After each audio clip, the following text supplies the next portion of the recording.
Hello everyone, कैसे आप सब लोग। आशा करती हूँ सब लोग बहुत ही बढ़िया हैं। आज मैं आप सभी के सामने एक जजमेंट है जो हाल ही में सुप्रीम कोर्ट ऑफ इंडिया की तरफ से आया है, वो शेयर करने वाली हूँ। यह एक लैंडमार्क जजमेंट हो सकता है, यह एक रूलिंग है जो कि बहुत ही इम्पोर्टेंट है हम सभी को जानना, जो कि इस वक्त एग्जामिनेशंस जो भी रिक्रूटमेंट होते हैं वहाँ पे फॉर्म फिल करते हैं। अब इसमें रिजर्वेशन को लेके बहुत बड़ा फैसला है कि किस तरह से यहाँ पे रिजर्वेशन और कट ऑफ को देखा जाएगा, किस तरह से अथॉरिटी जो है यहाँ पे काम करेगी और किस तरह से ये चीज़ लागू होगी। ऑल्दो यहाँ पर जो केसेस रिलाई किए गए थे वो बहुत हद तक मिल रहे थे, बट होता क्या है ना कहीं जो इंटरप्रिटेशन होता है वो सुप्रीम कोर्ट ऑफ इंडिया ही करेगी। तो यहाँ पर एक जो वर्डिक्ट उन्होंने दिया है वहाँ पर उन्होंने हाई कोर्ट के फैसले को पलटा है। मैटर क्या है वह सारी चीज़ें मैं आपके साथ में शेयर करूँगी, ठीक है। वीडियो ज़्यादा लंबा नहीं बनाएंगे, जो मेन क्रंच है टॉपिक है उस पर करेंगे। और आप जो है इसको ऑफिशियली अगर आप इस जजमेंट को पढ़ना चाहते हैं तो मैं डिस्क्रिप्शन बॉक्स में उस जजमेंट के बारे में बता दूंगी, तो आप इजीली जाके जो है उस चीज़ को पढ़ सकते हैं, ठीक है। बात होती है 9 सितंबर 2025 को सुप्रीम कोर्ट ऑफ इंडिया की तरफ से यहाँ पे एक अहम जो है फैसला आता है जो कि रिजर्वेशन को लेके है। यहाँ पर जनरल कैटेगरी में अगर मान के चलिए कि आप ओबीसी कैंडिडेट हैं, आपने ओबीसी में अपना फॉर्म फिल किया है, राइट। यहाँ पर आपने जो है मात्र ओबीसी में अपना फॉर्म फिल किया है, उसके रिगार्डिंग यह जजमेंट आया है। या तो फिर ओबीसी के स्टूडेंट आप हैं लेकिन आपने कोई भी रिलैक्सेशन यहाँ पे नहीं लिया है कि आपको 3 साल की छूट होती है, बट आपको 3 साल की छूट की जरूरत नहीं है, आपने सिंपल फॉर्म फिल किया है, आपके डॉक्यूमेंट्स बता रहे हैं ये सारी चीजें, इन दोनों में भी अंतर आ जाएगा। ऐसा नहीं कि खाली ओबीसी और जो कि जनरल कैटेगरी का, नहीं, यहाँ पर भी अंतर है। वीडियो को अगर आप ध्यान से सुनते हो एंड तक तो आपको पूरा क्रंच समझ में आ ही जाएगा। यहाँ पर होता क्या है कि एक ओबीसी स्टूडेंट रहते हैं यहाँ पे जो है यहाँ पे ओबीसी कैटेगरी में यहाँ पर उन्होंने फॉर्म फिल किया हुआ है।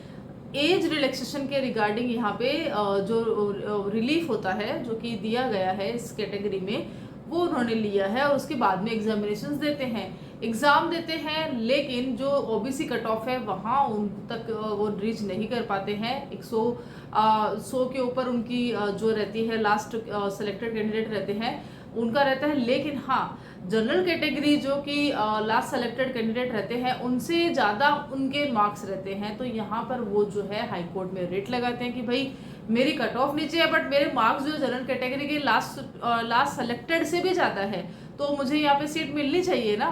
तो यहाँ पर हाई कोर्ट इस चीज़ को मानती है कि हाँ भाई, अगर जनरल के लास्ट सेलेक्टेड कैंडिडेट से भी ज़्यादा अगर ओबीसी का एक रिजर्वेशन के अंतर्गत एक कैंडिडेट के नंबर है, मार्क्स आए हैं, तो उनको मात्र कैटेगरी के लिए कि भाई कैटेगरी में कट ऑफ नहीं बनी उस चक्कर में तो नहीं छोड़ सकते, उसका राइट है तो उसको यहाँ पे सिलेक्ट होना ही चाहिए। लेकिन ये जो चीज़ है यूनियन जो है सुप्रीम कोर्ट ऑफ इंडिया में लेके जाता है। यहाँ पर सुप्रीम कोर्ट ऑफ इंडिया जो है इंटरप्रिटेशन करती है, किस तरह से ये चीज़ें होती है ये भी देखना है। भर्ती किसकी है? एसएससी कांस्टेबल भर्ती का यह मैटर है। ऑल दो यहाँ पर सुप्रीम कोर्ट ऑफ इंडिया ने ये चीज कहा है कि भाई जो है उम्र और फीस की छूट ली गई है।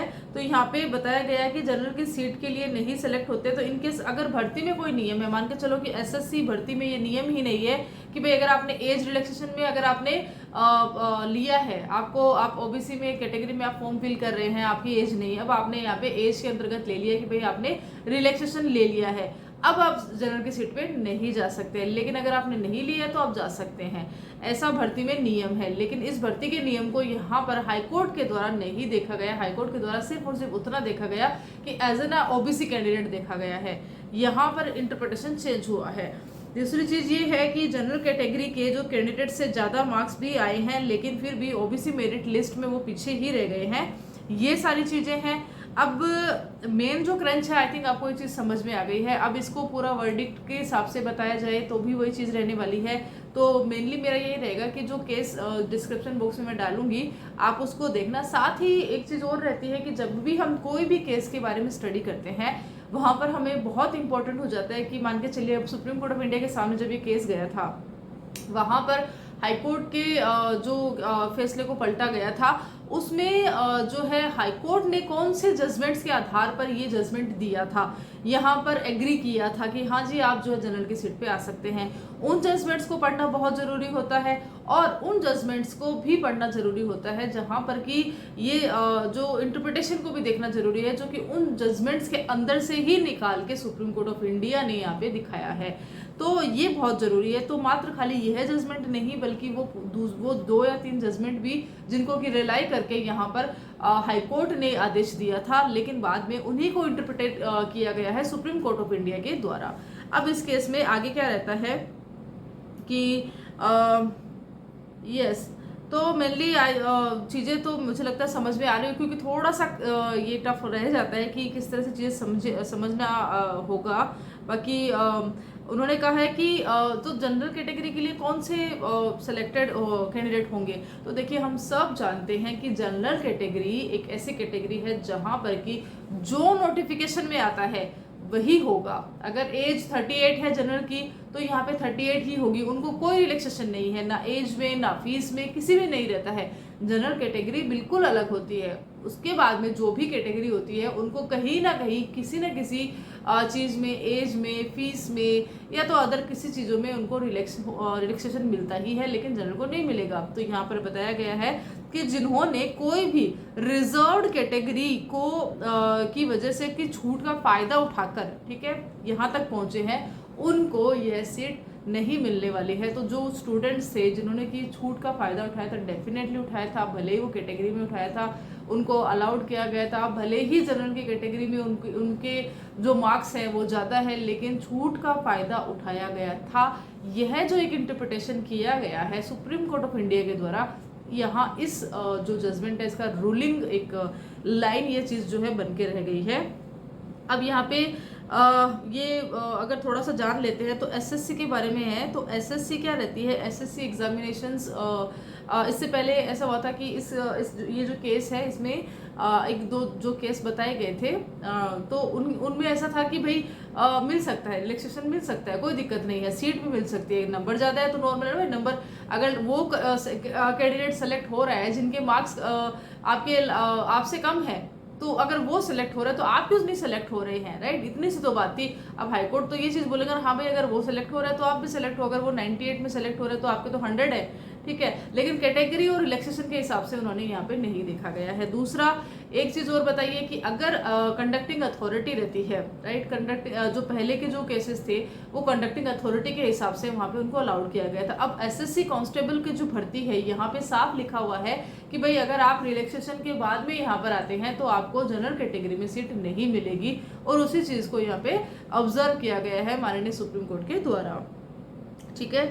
और यस, मोटा मोटी इसमें यही चीज़ है। तो जो देखने वाली चीज़ थी वो यही थी। तो अभी हमें अगर इस जजमेंट से अगर हम देखते हैं तो हमें क्या मिलता है, तो यही है कि लास्ट जो क्रंच रहेगा कि भाई आपने एक फॉर्म फिल किया है। हम कितने सारे फॉर्म फिल करते हैं, क्योंकि हमें अलग अलग फॉर्म देखने होते हैं। तो हमने जो फॉर्म फिल कर दिया है, अब हमने बहुत सारी तैयारी करी है, लास्ट में कट ऑफ आती है। कट ऑफ जो रहती है मेनली ओबीसी और जनरल कैटेगरी, जिनके लगभग आसपास की ही रहती है। हाँ, जनरल की थोड़ी बहुत ज़्यादा हो जाती है, कभी इसकी ज़्यादा हो जाती है, बट कट ऑफ के हिसाब से हम यहाँ पे बात करेंगे।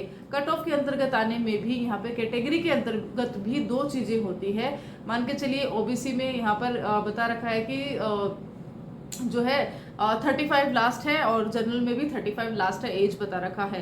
अब क्योंकि आपने यहाँ पे रिजर्वेशन के अंतर्गत जो है 35, अगर आप जो है 39 के हैं या 38, अगर आप मान के चलिए 37 में आप आ रहे हैं मान के चलिए, तो आपको 35, आप तो ये फॉर्म ही नहीं फिल कर सकते, इसलिए आपने यहाँ पे एज का रिलैक्सेशन ले लिया है।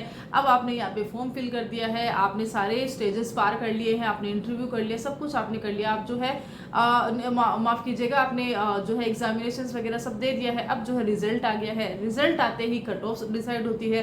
कट ऑफ के अंतर्गत जो है आप जो है अपनी कट ऑफ में नीचे रह जाते हैं। लेकिन यहाँ पे आप देखते हैं कि जनरल की कट ऑफ के हिसाब से यहाँ पर कुछ बच्चे जो है सेलेक्ट हो रहे हैं। अब जो लास्ट सेलेक्टेड बच्चा है उसके जो मार्क्स है और आपके जो मार्क्स है उसमें अंतर है। अंतर कितना है कि जो लास्ट सेलेक्टेड बच्चा है उनके मार्क्स कम है, फिर भी वो सेलेक्टेड में आ रहा है, और आप जो है ज़्यादा मार्क्स लेके आ रहे हैं लेकिन आप जो है ओबीसी कैटेगरी के अंतर्गत जो है नहीं आ रहे हैं। अब यहाँ पर नॉर्मल है कि आप जो है रिट लगाएंगे, रिट में आप जो है प्रेयर करेंगे कि भाई मुझे यहाँ पे सीट मिले। कोर्ट यहाँ पे ऑब्जर्व करेगी, कोर्ट आपको यहाँ पे देखेगी कि हाँ भाई अगर लास्ट सेलेक्टेड से ज़्यादा नंबर है तो नॉर्मल है, आपको यहाँ पे अलाउ किया जाएगा, और अलाउ करते भी हैं। लेकिन यहाँ पर सिंपल सी बात है, वो यह है कि पहला तो आपके नोटिफिकेशन में अगर ये चीज़ लिखी हुई है कि रिजर्वेशन में अगर आपने लाभ उठाया है तो नौकरी के हिसाब से आप जो है कट ऑफ के हिसाब से आपकी कट ऑफ ही देखी जाएगी, जनरल के लिए सीट नहीं मिलने वाली है। और यही जो चीज़ है उन्होंने बोला है कि भाई जनरल कैटेगरी है तो यहाँ पे सीट नहीं मिलने वाली है, क्योंकि आप जो है रिजर्वेशन में आपने फ़ायदा उठा लिया है।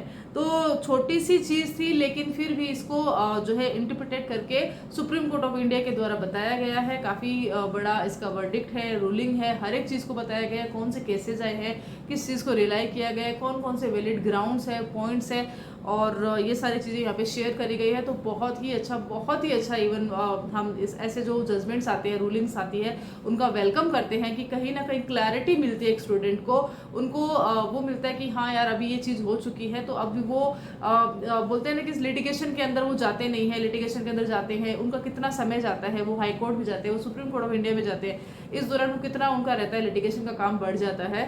तो कहीं ना कहीं क्लैरिटी है, रिजर्वेशन को लेकर क्लैरिटी आ चुकी है। तो अब आपके लिए भी यही है कि भाई अगर आप पढ़ने वाले बच्चे और आपको लगता है कि हाँ आपने रिजर्वेशन के अंतर्गत करवा दिया है, तो अब ये देख के चलना कि भले सामने वाला जो जनरल कैटेगरी है उसमें लास्ट सेलेक्टेड कितने भी नंबर से हो, लेकिन अगर आपने रिलैक्सेशन ले लिया है तो आप उसको फिर जाके आप कंप्लीट नहीं करने वाले हो। आपको उसके अंतर्गत ही रहना है, आपको अपनी कट ऑफ के अनुसार ही यहाँ पे रिजल्ट्स आपको मिलने वाला है। सो आपको ये वीडियो, ये जजमेंट, ये रूलिंग जो मैंने आपके साथ में शेयर करी है वो कैसे लगे ज़रूर बताना। और हाँ, इस तरह की जजमेंट्स अगर आपको और चाहिए तो आप मुझे कॉमेंट करके बता सकते हैं, पूछ सकते हैं कि हाँ भाई हमें इस तरह के जजमेंट्स अच्छे लगते हैं, और आप जो है यहाँ पे शेयर कर सकते हो। और यहाँ पर भी आपको अदर जुडिशरी के रिगार्डिंग भी, रिक्रूटमेंट के रिगार्डिंग, लीगल वैकेंसीज के रिगार्डिंग, ऑल इंडिया बार एग्जामिनेशंस के रिगार्डिंग, और भी लीगल कंटेंट के रिगार्डिंग यहाँ पे आपको टाइम टू टाइम यहाँ पे वीडियोस में शेयर करती हूँ, पब्लिश करती हूँ।